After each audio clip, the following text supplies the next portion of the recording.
Okay, let's move on to the class. We're talking about Revelation. We've just finished talking about the bottomless pit, which is an interesting subject when you think about it. It talked about the great star falling from heaven to the earth, and it produced the bottomless pit, so to speak, stimulated the bottomless pit, and smoke come up from the pit, and out of the pit was locusts. The bottomless pit is symbolic of the emotional world. And the angel that came down that had the key to the bottomless pit is an avatar, a great innovator. Now, this just not necessarily one person, but this happens again and again when a great innovator or avatar or teacher comes forward. He comes from heaven to earth. In other words, he brings ideas from the higher spiritual world down to the earth. He presents them and he stirs up the bottomless pit of the emotional world. And you'll find that just about anybody that comes up with a great idea, once they start presenting it or something that really helps humanity, there's a bottomless pit of emotional storm that is created. And out of this comes locusts. And the locusts will torment men, says, for 5 months, and they have stings in their tails. Okay, now their tails, or the bottom part of the locust, is their tail, and that's symbolic of, in humanity, the bottom part of our energies is in the solar plexus. The solar plexus is the seat of emotion. Again, we get this link to the emotional energy. And it makes the interesting statement that it hurts men, doesn't kill them, but it hurts them for 5 months. And once you get the emotion stirred up and you hurt people with emotional energy, it doesn't kill them, but it takes about 5 months for them to get over something that's a major hurt, whether it be a divorce, or think of a lost love, or some betrayal, or some attack from a friend, maybe. It doesn't kill you, but it just hurts you for a period of time. So it's an interesting correspondence there. Now they had a king over them, which is the angel of the bottomless pit, whose name is in the Hebrew tongue is Abaddon, and the Greek tongue has his name being Apollyon. Okay, so these two names mean destroyer, and because of this, a lot of people think, well, this is the devil, Satan, but really it's a prototype of the Christ, because when think of the Christ when he went and presented his message. What did the people complain about, especially the authorities, the ones that had the strongest emotional reaction? They said, "You have come to destroy our law." That's what they accused him. They accused Jesus of being a destroyer. And so he was the angel that came down to the earth, stirred up the emotional energy, and he was seen not as a builder, but as a destroyer. And, he did pretty much change a lot of things, his parents did. And another historical figure that we kind of put in that position was Abraham Lincoln. He was seen also as a destroyer. The South thought he was going to destroy their way of life, which he eventually actually did. But he stirred up a hornet's nest of emotion that was a tremendous thing there. Isn't that the value of the first ray? Is a Shiva is a destroyer and a builder? Yeah, exactly. Be right back. It's like you can't put new wine in old bottles. He had to destroy a lot of their old beliefs, their old thought forms, their old ideologies. Like on Sunday, you could only walk so many paces. He just destroyed all of that old way of thinking and that they were so attached to, and that's why they hated him. Yeah, yeah, it's interesting, the correspondences to everything. Okay, now this is the fifth angel that we're just finishing up, and that the fifth angel governs the heart center, and his purpose is to stir up these lower emotions, bring them to the surface, and destroy what they were doing, and move up to the higher energies of the heart center.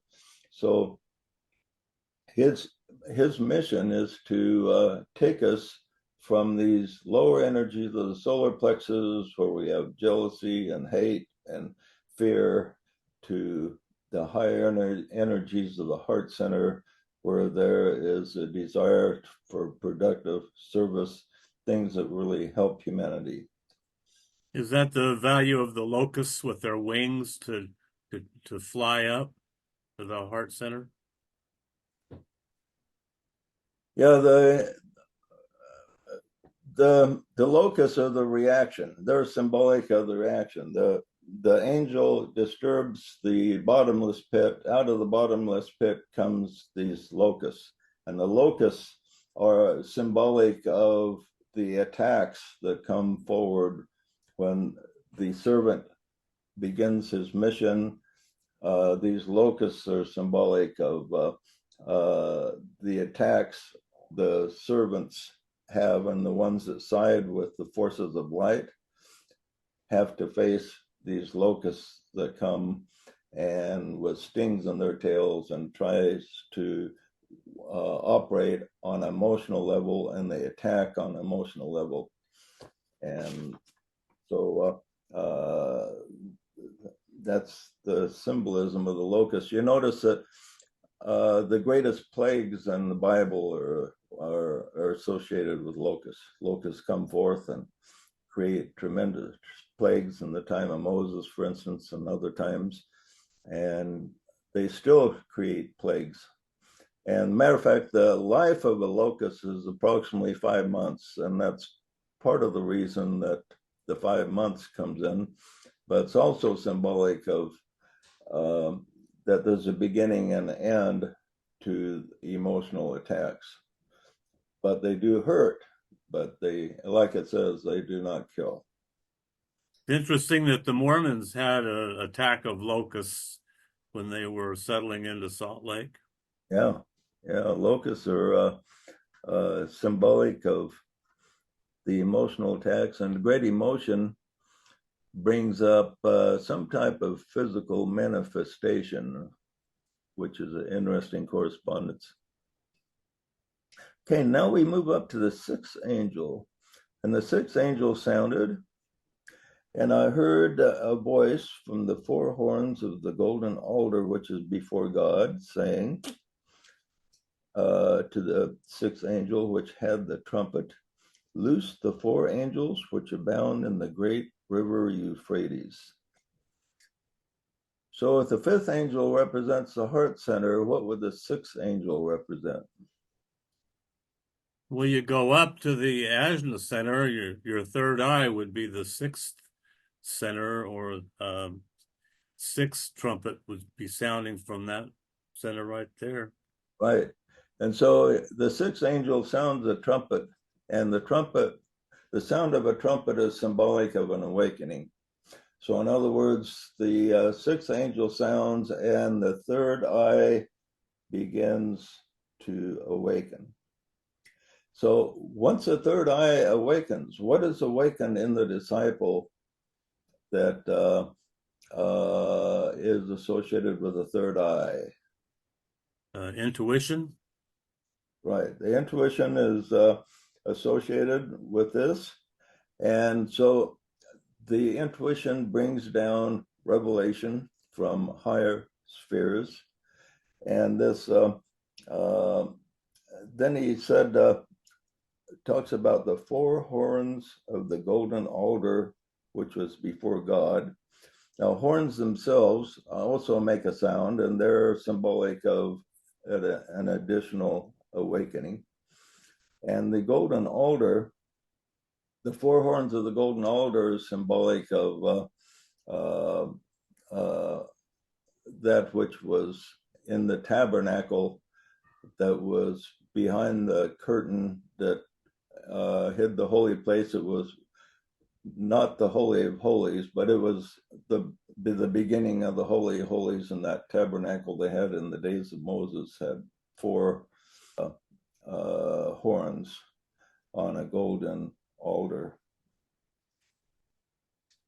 Now, so with the opening of the sixth seal, then, we see beyond the fog of guilt, and we feel the power of God rise up from the midst of the four petals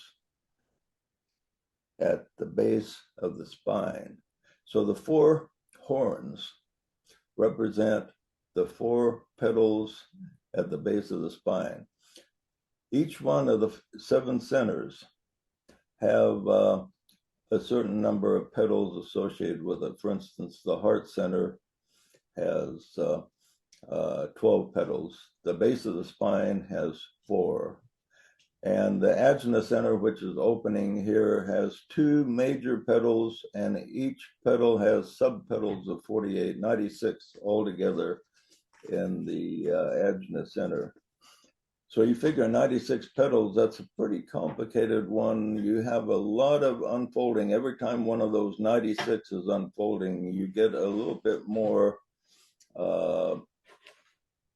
extrasensory knowledge coming to you that is beyond what you would learn from a physical teacher or in books. So, okay, so anyway, the 4 horns represent the 4 petals of the base of the spine. So what do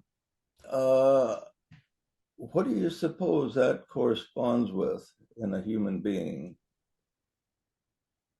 You mean like the lower quaternary? Right, exactly. And does anyone know can anyone name what the lower quaternary is? You mean besides me? Yeah, let's see if we can get somebody besides Curtis here. Anybody know what it is? It's your astral body, your etheric body, your physical body, and your lower mind. Okay. Yeah. Can I say? Well, the physical and the etheric are the same one, actually. So Right, right. It's the physical, the emotional, the mental, and the intuitive. And the fourth is the intuition, right? No, you've got the first 3. There's one more. Oh, your sexual energy is a hard one to control. Yeah. Okay, the fourth one is the life force, or the prana. That's the fourth. So that makes up the lower quaternary. Okay, and from this, we have the life force rising up to the ajna center and producing a stream of energy that the disciple is able to use. That's the Kundalini rising? Right, right. That's eventually what it results in, is the Kundalini rising. So the 4 horns of the golden altar represent the base of the from which the kundalini will rise up and open up the third eye. So the disciple will be able to see through illusion, because until the third eye is somewhat open, he is captivated by illusion. So even though he has good intent and wants to do what is right, if he's captivated by illusion, he can still make some major mistakes and wind up doing more harm than good. And we see this with all kinds of groups with good ideals. They have all good intentions, but because they're caught up in illusion, a lot of them wind up doing a lot more harm than good for society, unfortunately.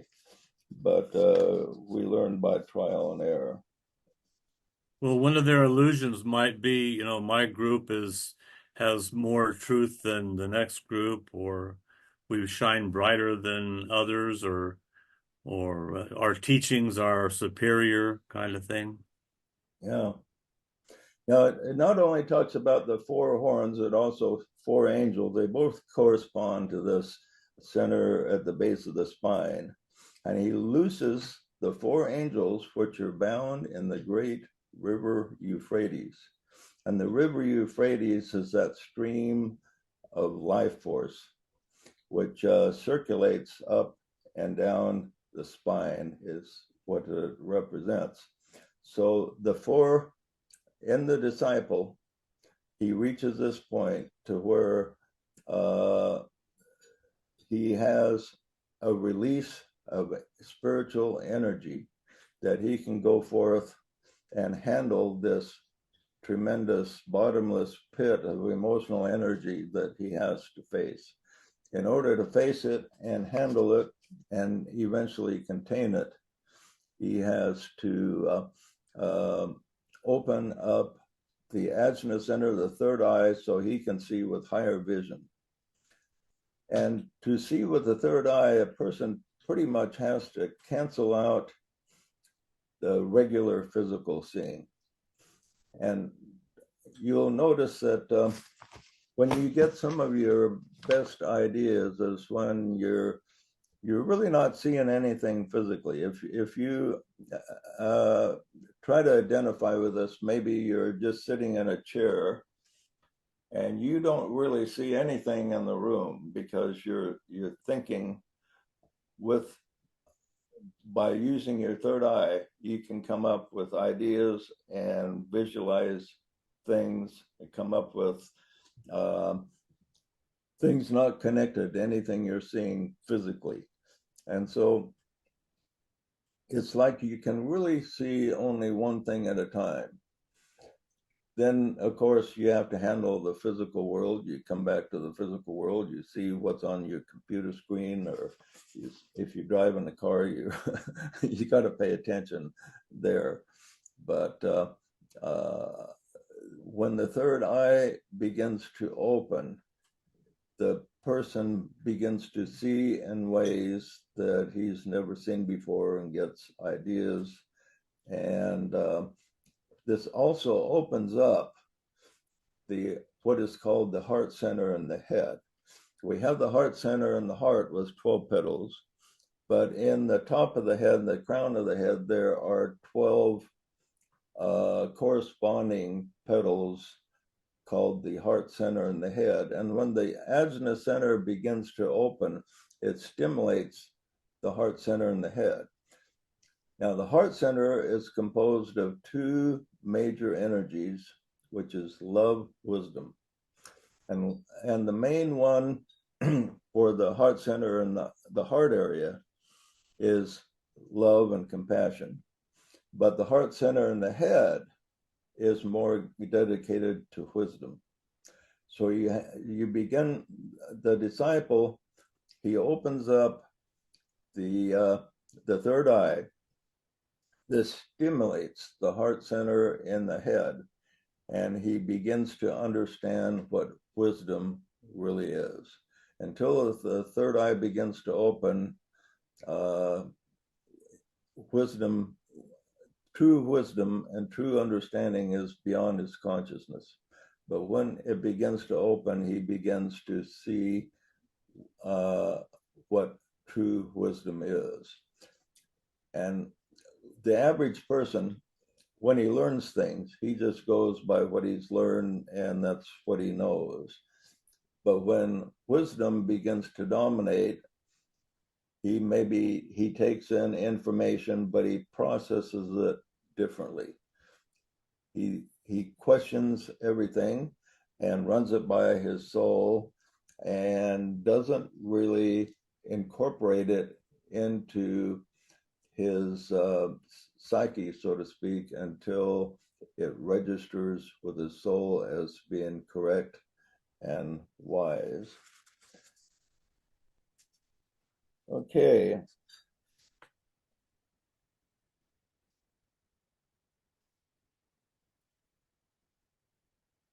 So the River Euphrates has an interesting name in the Greek and Hebrew. The Hebrew comes from the word pirath, which literally means to break or rush forward.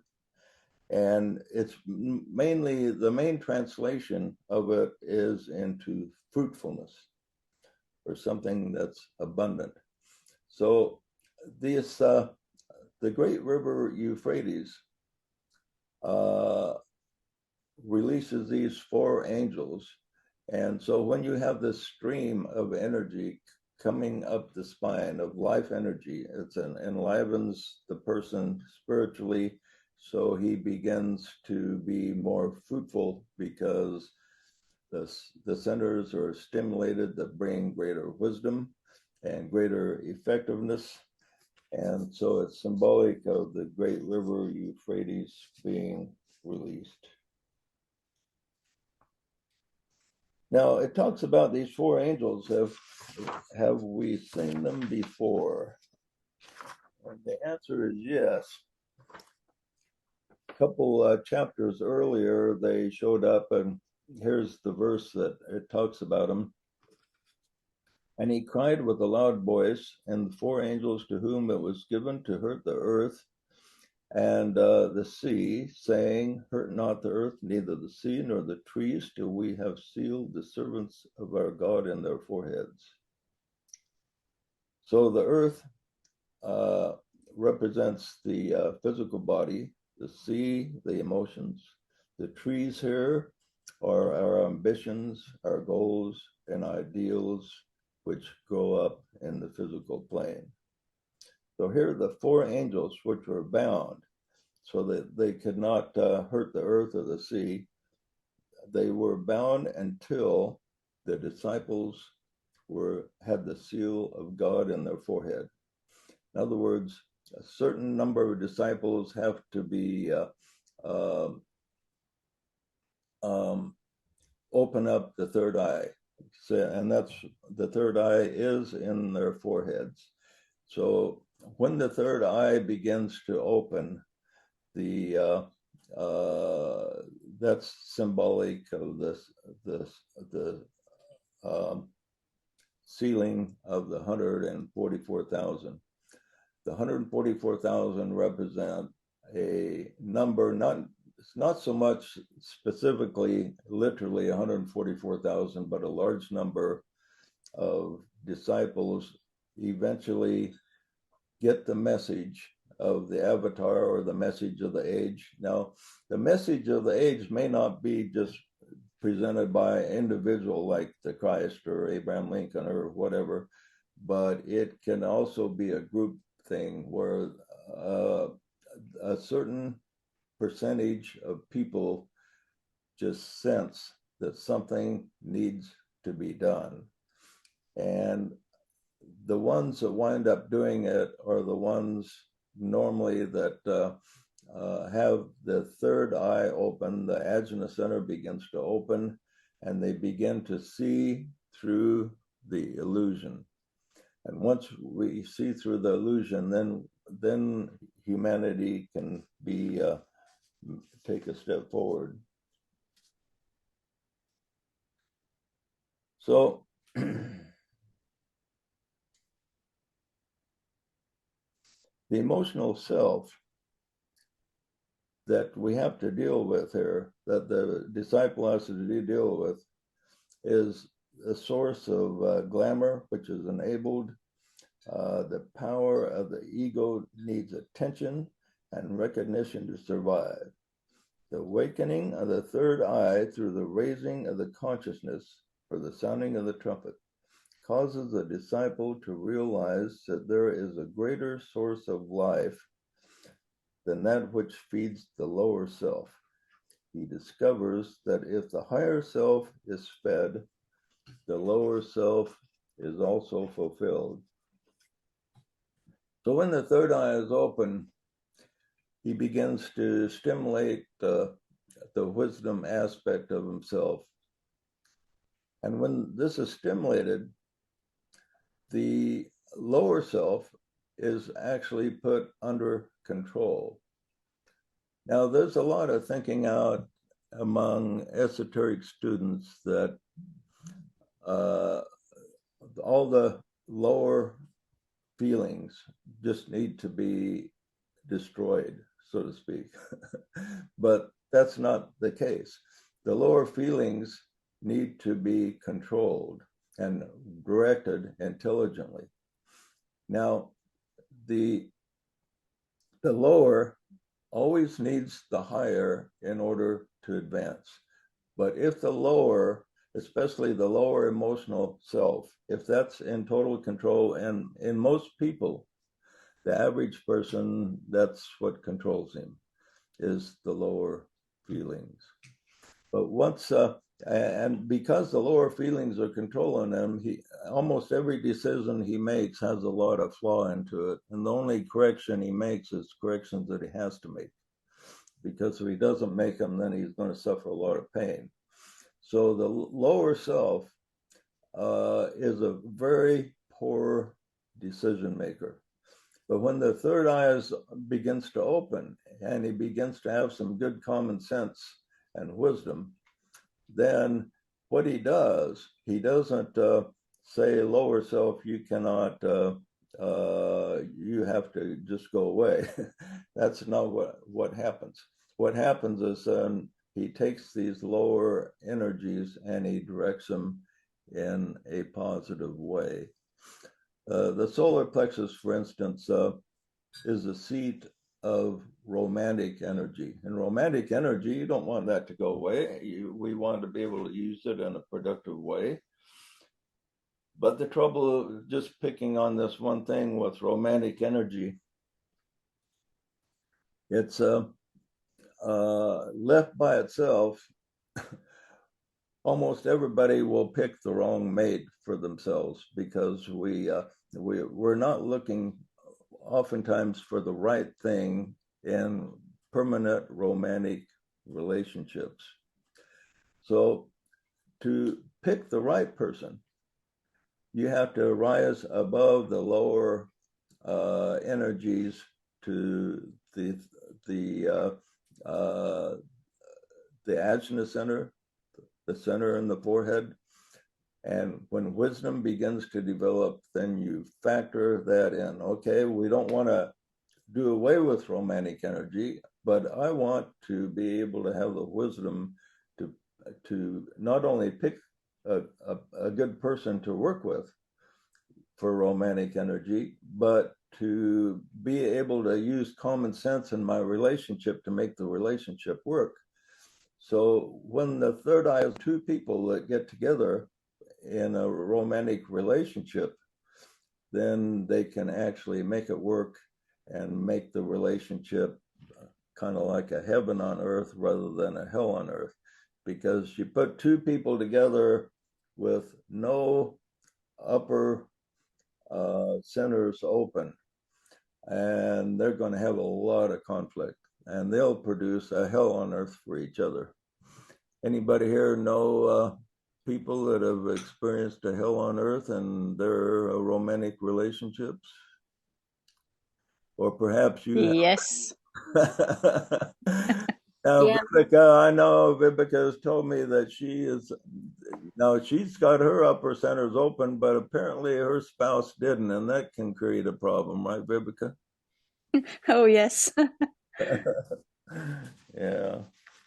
So, a lot of people identify with that. Almost everybody, no matter where you are on the path, has had some really difficult relationship in the past. Not only romantic, but maybe in family or something. But these can produce a literal hell on earth, probably the worst hell that most people go through, more than even physical pain, is some type of very stressful relationship they've been in. But of course, there's a couple lucky souls that just their life is just bliss. Isn't that right, Rain? Hasn't your life just been bliss? Oh, unbelievably so. Yeah, I pick on her because she's had some difficult times. She can relate, I'm sure. Okay, but we all can. And so if a person has his spiritual eye open and he can see through the illusion, but he winds up getting in a relationship with a person that is focused on the lower emotional energies, that's going to create a problem. It's almost a worse problem than two people together with the lower emotional energies because they understand each other. But the person that's focused on the lower emotional energies does not understand the person with the higher emotional energies. And so when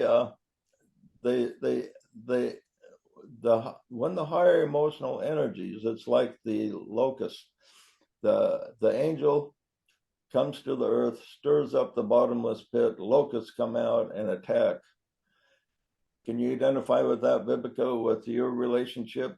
Was it like you stirred up an emotional storm in your companion? Yeah, I think so. Yeah. And he was kind of attacking me because I was like pursuing the spiritual, Yeah. and he was just not there.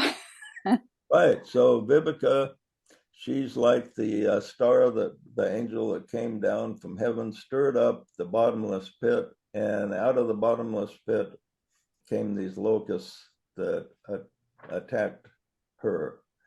And it created pain for her that lasts for 5 months or so.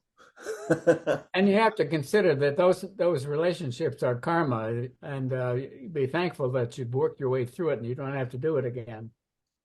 Yeah.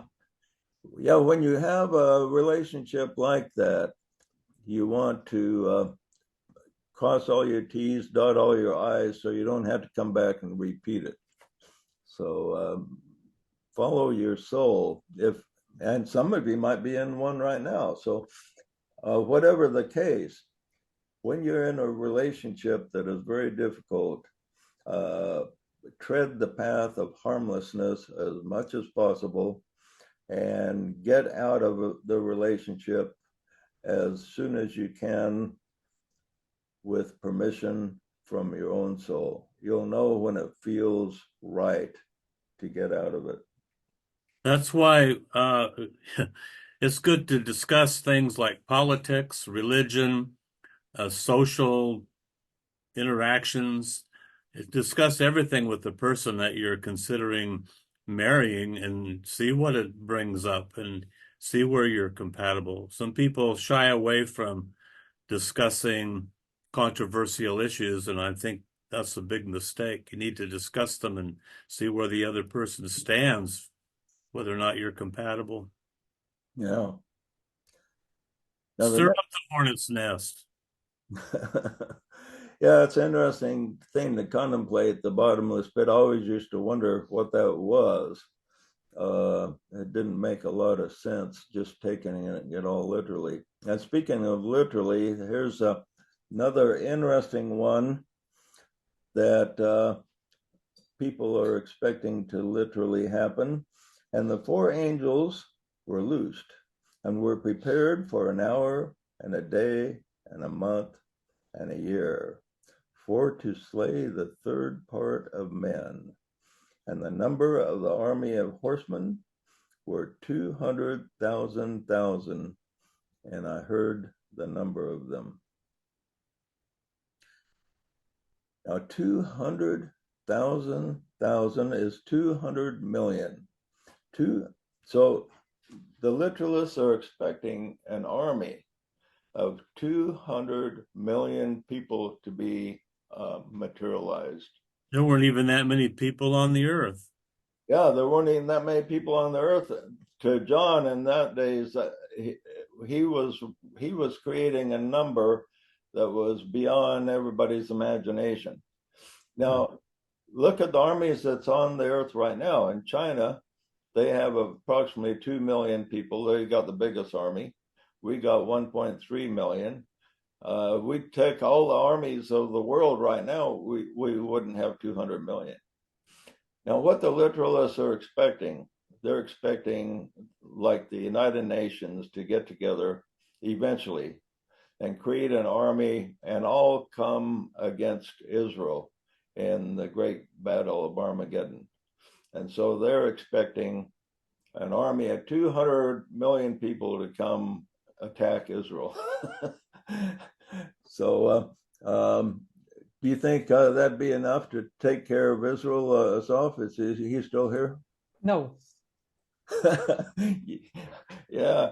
So they say, well, Israel, with the help of God's going to just wipe out this giant army. So yeah, that would be.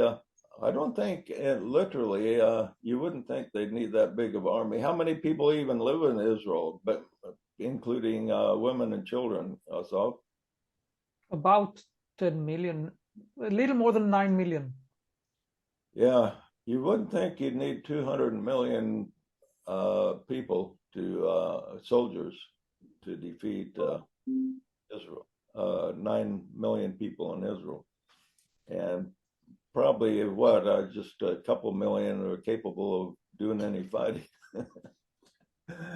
So the interpretation is quite a bit different than we could expect. But if the nations were roused enough, if there was like a World War III going on, there could be a conflict involving 200 million people. So that's literally a possibility. And this is the interesting thing about the book of Revelation, because even though the main thing we want to look at is a spiritual interpretation, there's pieces of the book of Revelation that are capable of having a literal fulfillment. So sooner or later, it's possible that a conflict could involve 200 million people. But there's a mystery behind this number. And we're going to talk about that next week. It's pretty interesting. The number actually means quite a bit different than what it literally reads in the current translation. It's translated a little bit different than the original intent. And so we will talk about that next week. Any questions or comments about what we covered before we move on? Yeah, I got just a couple things as far as the lower quaternary, the ego. It makes a poor master but a good servant, and you have to learn to use your lower, like you say, not to destroy it, but to have it serve you. So you've overcome Maya, glamour, and illusion to a place where your physical, emotional, and lower mental bodies align to be a useful servant. And the other thing I wanted you talked about the river Euphrates, and what came to mind was the 11th labor of Hercules when he had to clean the Aegean stables, and King Aegea had these stables filled with horses and cattle, and they hadn't been cleaned for like 20 years, and they stunk up the countryside. So once you open your Ajna Center, you see your lower quaternary is filled with all kinds of sludge and stuff that restricts the flow of energy, which is represented by water.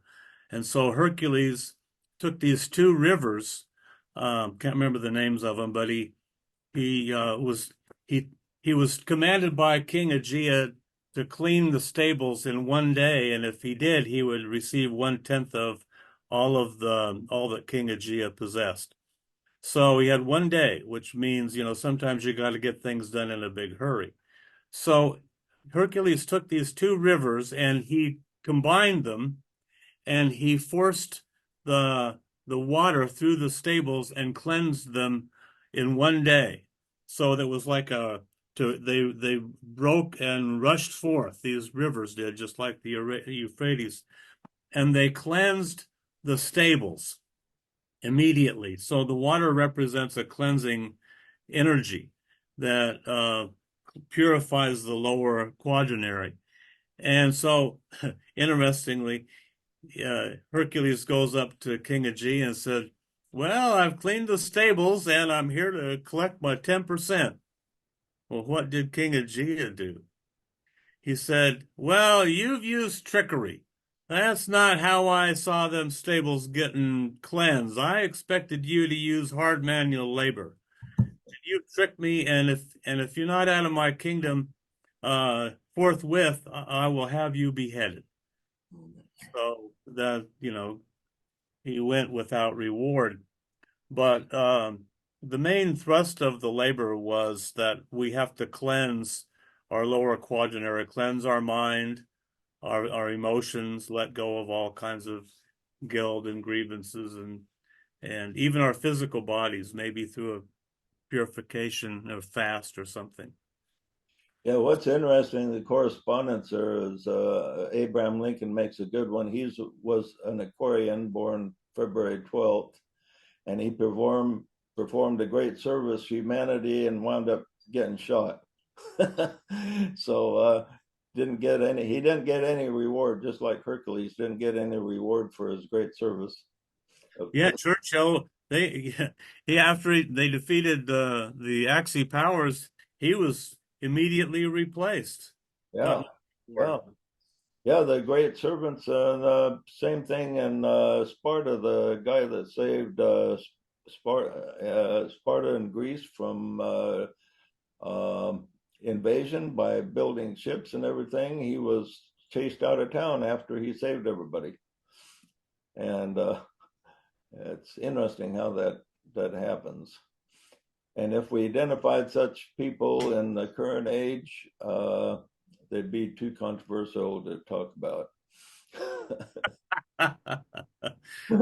Fortunately, my wife and I, we talk about all kinds. Well, she's not really high-minded as far as philosophy goes, but we do agree politically, and we do create a really nice ambiance in our house. Yeah. Okay, my friends, let's appreciate you.